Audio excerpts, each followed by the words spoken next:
Kung tumatagos sa long sleeve, tumatagos yung init.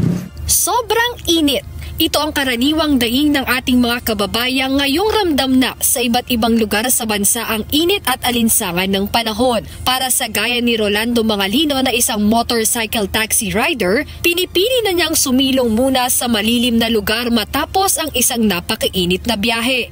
Hirap aniya siya tuwing ganitong panahon, ngunit kahit mainit basta may pasahero, ay babiyahe pa rin siya para sa kita. Nakakapagod lalo na pag traffic. Siyempre yung sasabayan mo pa ng init. Tapos full face pa yung helmet ko. Yung sa hininga, yung init umaano rin sa akin. Lalong nadadagdagan yung yung init. May init po, may hirap pagka masyadong lalo na pag traffic. Pagkatapos ng pasahero ko, pagtapos ng drop, ilalim ng puno talaga, tas tubig.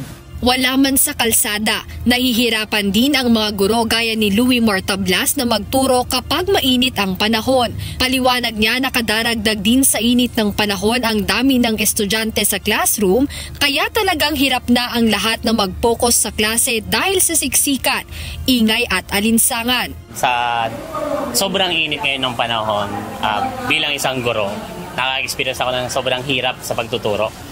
Lalo na sa way if ang klase mo ay within 50 or 40 to 50 classes or more than 50 classes.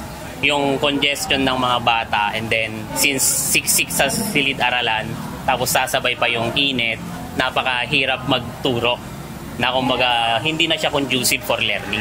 Hindi naman maiwasang magkasakit ni Pablo Santiago Jr. na isang traffic enforcer, lalo na at halos 8 oras ang trabaho niya sa kalsada. Bilang traffic enforcer, kailangan niyang tiisin ang init ng panahon, kasama pa ang usok mula sa mga sasakyan. Naku po, sobrang apektado po kami, napakainit po.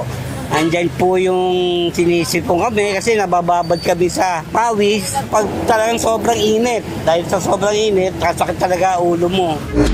Kaya kaugnay nito, inanunsyo ng PhilHealth na meron na rin silang benefit package para sa mga health-related illness sakaling kailanganin ito ng publiko ngayong tumitindi ang init ng panahon. Hindi pa man opisyal na idinedeklara ng Pag-asa ang pagsisimula ng tag-init sa bansa, inaasahan na ng PhilHealth ang pagtaas ng bilang ng mga pasyente na maaaring makaranas ng heat-related illnesses gaya ng heat stroke, heat cramps, heat exhaustion at iba pa. Meron po tayong iba-iba na coverage, depende po dun sa serbisyo.